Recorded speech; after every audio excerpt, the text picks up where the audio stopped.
అసెంబ్లీలో కాంగ్రెస్ పార్టీ ఇచ్చిన హామీలు ఏమయ్యాయి? ఇంకా నిలబెట్టుకోలేదు. కాంగ్రెస్ పార్టీ ఫెయిల్ అయింది. ఇవన్నీ కూడా మాట్లాడుతూనే వచ్చారు కాబట్టి, ఇప్పుడు జరుగుతున్న ఈ సిట్యుయేషన్ అంటే తెలంగాణకి ఎవరేం చేశారు అనే దాంట్లో మీరేం చెప్పదలుచుకున్నారు?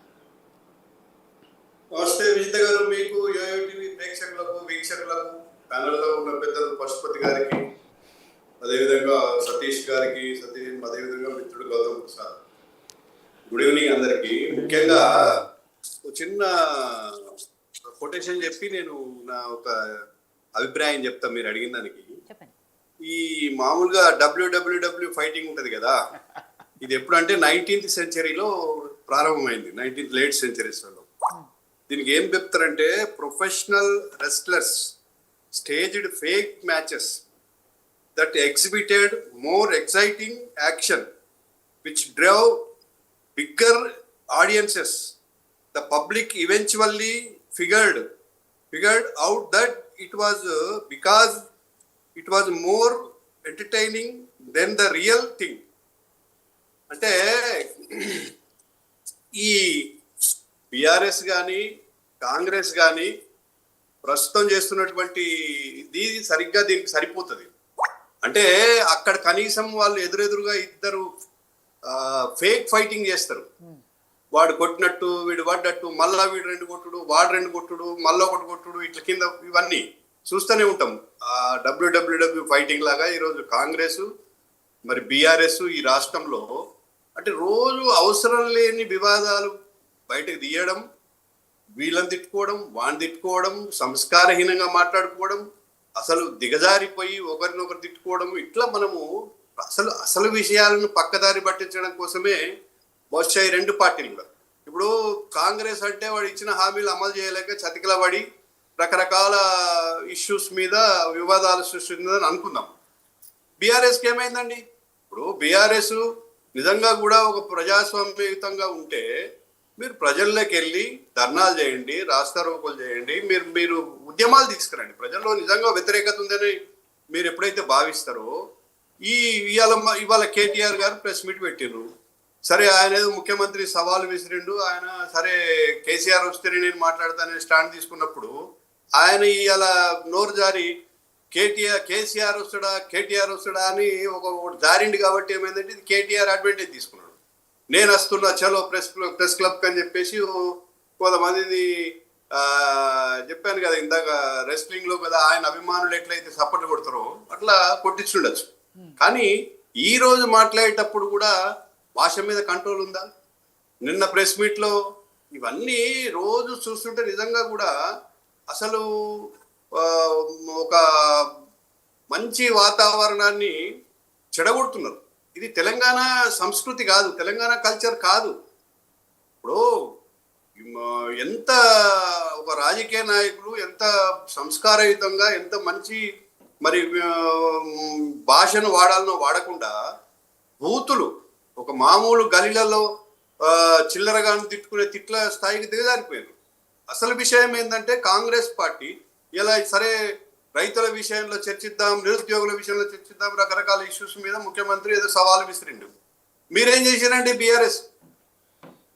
బీఆర్ఎస్ హయాంలో కూడా ఇంతకంటే మెరుగ్గా రైతుల పరిస్థితి ఏం లేదు. కొంత ఒక రైతు బంధును క్రమం తప్పకుండా వేయడం తప్పితే మిగతా ఏముంది చెప్పండి? మిగతా పెద్దగా రైతు జీవితాలలో బాగుపడ్డది ఏం లేదు. 1,00,000 కోట్లు చెప్పి కాళేశ్వరం కడితే అది ఇలా 1 ఎకరాకు మారే పరిస్థితి లేకుండా అయిపోయాయి. మరి విద్యుత్ కొనుగోలులో కుంభకోణాలు జరిగినాయని కాంగ్రెస్ పార్టీ ఎంక్వైరీ కమిషన్ వేసింది. అది ఏమైందో తెలియదు. మరి ఫోన్ ట్యాపింగ్ మీద రోజు ఒక డైలీ సీరియల్ నడిపించినట్టు నడిపిస్తా ఉన్నారు. ఇప్పుడు ఒక మనము అన్నం ఉడికిందా లేదా చేయడానికి ఒక మెతుకు పట్టి చూస్తే సరిపోతుంది. ఇలా 600 ఫోన్లు ఒకటే రోజు ట్యాప్ అయినాయి అన్నారు, 4,000 ఫోన్లు ట్యాప్ అయినాయి అన్నారు. సరే, శాంపుల్గా 1, 2, 4 అథెంటిక్ ఎవిడెన్స్ తీసుకొని యూ కెన్ ఫైల్ కేస్. ఎవరైతే బాధ్యులు ఉన్నారో వాళ్ళని అరెస్ట్ చేయొచ్చు. కానీ కాంగ్రెస్కి అది లేదు. దీన్ని ఆ విధంగా నడిపిస్తూ, ఈ విధంగా డైలీ సీరియల్ లాగా నడిపిస్తూ ఇద్దరు కూడా డబ్ల్యూడబ్ల్యూడబ్ల్యూ ఫైటింగ్ చేస్తున్నారు తప్పితే నిజంగా కాంగ్రెస్ పార్టీకి చిత్తశుద్ధి లేదు. నిన్న మా బండి సంజయ్ గారు చెప్పారు, కాంగ్రెస్కి నిజంగా చిత్తశుద్ధి ఉంటే యాక్షన్ ఏది? యాక్షన్ లేదు కదా. ఓన్లీ ఇదంతా కూడా డైవర్షన్ పాలిటిక్స్ లో భాగంగా కాంగ్రెస్ బీఆర్ఎస్ కూడా వాళ్ళుకొని ఇవన్నీ చేస్తున్నాయి. ఎస్, బీజేపీ నాయకులు కూడా మేము ప్రెస్ మీట్లు పెట్టి డెఫినెట్ గా చెప్తున్నాం, ప్రజల్లో రకరకాల ఫోరమ్స్లలో మాట్లాడుతున్నాం. రేపు అసెంబ్లీ వస్తే అసెంబ్లీలో కూడా చర్చిస్తాం. ఇప్పుడు మీరు బహిరంగ చర్చ అని మనం గతంలో కూడా చూసాం. ఏదైనా బహిరంగ చర్చకు అటు అధికార పార్టీ కానీ ప్రతిపక్షం కానీ కూర్చొని మాట్లాడుకున్నది ఉన్నదా చరిత్రలో? ఇవన్నీ ఉత్తుత్తగా కేవలము ఇప్పుడు మీడియాని అట్రాక్ట్ చేయడం, ప్రతిరోజు మీడియాలో కనిపించడం, బూతులు తిట్టడం, ఎవడు ఎక్కువ బూతులు తిడితే వానికి ఎక్కువ మీరు కూడా కవరేజ్ ఇస్తున్నారు. మీడియా అంటే మీరు కాదు, మీడియాలో కూడా ప్రింట్ మీడియా చూస్తున్నా, ఎలక్ట్రానిక్ మీడియా చూస్తున్నా. యాజ్ ఇట్ ఈస్గా ఇంతకుముందు బీఫ్ ఇస్తుర్రి, ఏదైనా బూత్ పదం వాడితే అది ఎలక్ట్రానిక్ మీడియాలో బీఫ్ ఇచ్చేది, అది కరెక్ట్గా వినిపించకుండా ప్రజలకు. ఇప్పుడు అది కూడా పాటిస్తలేదు. యాజ్ ఇట్ ఈస్గా సోషల్ మీడియా పెట్టుకున్నాడు రకరకాల. నేను మొన్న చూసిన ఆశ్చర్యపోయినా. ఒకరోజు ఏమొచ్చిందంటే పేపర్లో, అంటే ఒక ప్రింట్ మీడియాలో వచ్చినట్టుగా వార్త. ఏం వార్త అది? రేవంత్ రెడ్డి అర్ధరాత్రి మోటార్ సైకిల్ మీద ఒక్కడే పోయిండు ఒక ఇంట్లోకు, అది ఎవరో యాక్ట్రెస్ది అని ఒక న్యూస్ ఐటమ్ పబ్లిష్ చేశారు. తెల్లారి సేమ్ మళ్ళీ కేటీఆర్ మీద వచ్చింది, మళ్ళీ సేమ్ ఇంకొకటి. అంటే అసలు వీళ్ళు ఎక్కడికి తీసుకుపోతున్నారు ఈ రాష్ట్రాన్ని? ఎంత ఎంత దిగజారి. నేను దాన్ని సమర్థిస్తలేను, దీన్ని సమర్థిస్తలేను. ఫేక్ వార్తలు, ఫేక్ న్యూస్, ఫేక్ మీడియా, ఇదంతా కూడా అసలు చూడడానికే ఎబ్బెట్టుగా ఉంది. నాకు నిజంగా కూడా పేపర్ చదవాలన్నా కూడా బాధ అనిపిస్తుంది.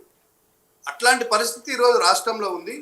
పెద్దగా రైతుల్లో ఆ రోజైనా ఇప్పుడు ఈరోజు రైతుల పరిస్థితి ఏమైనా మెరుగైందా అంటే, ఇవాళ మనం చూస్తున్నాం రైతు భరోసా ఎప్పుడో కనీసం గతంలో ప్రతి పంటకు వేసేవాళ్ళు, ఇప్పుడు అప్పుడప్పుడు వాళ్ళకి ఇష్టమైనప్పుడు వేస్తున్నారు.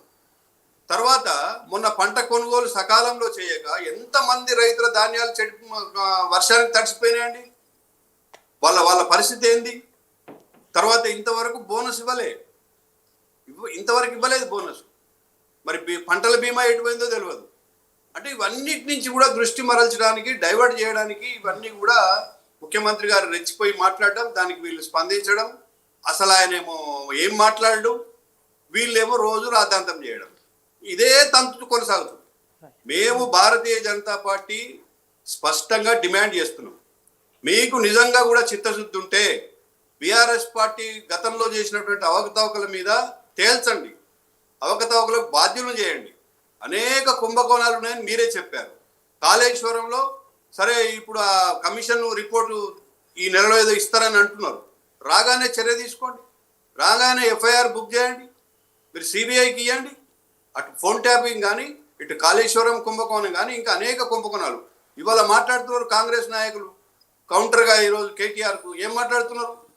అరే లక్షల కోట్లు తిన్నారు, లక్షల కోట్లు తింటే మీరు చేతగాని వాళ్ళలాగా ఎందుకు మరి చేతులు ముడుచుకొని కూర్చున్నారు? Take action. ఎక్కడున్నాయో బయటకు తీయండి కదా. అవేమి దొరకని కాదు కదా మీకు. మరి ఏ ఆధారంతో మాట్లాడుతున్నారు? మాట్లాడినప్పుడు బయట పెట్టండి. అంటే మేము ఊరికినే ఇట్లా బెదిరిస్తాము, లోపాయికారిగా ఒప్పందం చేసుకుంటాము, మేము ఇట్లే ప్రజలను ఫూల్స్ చేస్తాము. ఎంతకాలం చేస్తారు? కాబట్టి మేము స్పష్టంగా చెప్తున్నాం, ఈరోజు కేటీఆర్ ఏదైతే సవాలుకు ప్రతిస్పందనగా ప్రతి సవాలుగా ప్రెస్ క్లబ్ పోవడము, డ్రామా చేయడము, ఆయన రావడం తెలిసి నువ్వు పోవడం ఎందుకండి నాకు చెప్పండి.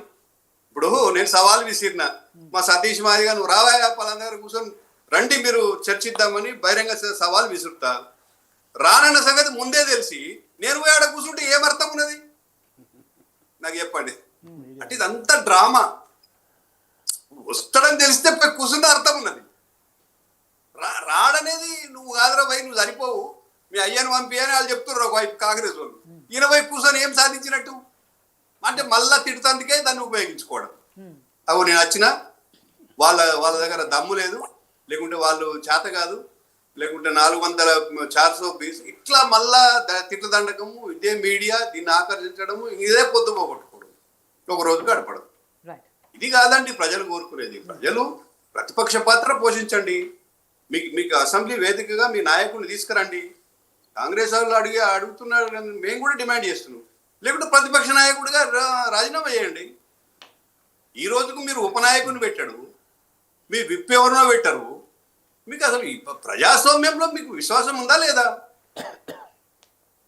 మీరు నిజంగా కూడా ఇప్పుడు కేసీఆర్ గారి స్థాయి అది కాదండి. ఇలా అందరితో తిట్టుబడాల్సిన అవసరం ఆయనకు లేదు. వాస్తవంగా చెప్తున్నా, డిగ్నిఫైడ్ గా 10 సంవత్సరాలు మంచి వచ్చాడు. నాకు ఇష్టం ఉన్నా లేకున్నా 10 సంవత్సరాలు ముఖ్యమంత్రిగా ఉన్నావు.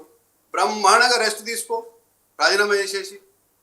నేను ఒక పాత అభిమానిగా, పాత సహచరుడుగా చెప్తున్నా. ఇవన్నీ ఎందుకు ఇదంతా కూడా? రైట్, సరే మళ్ళీ మాట్లాడదాం నరసింహనాయుడు గారు. Thank you.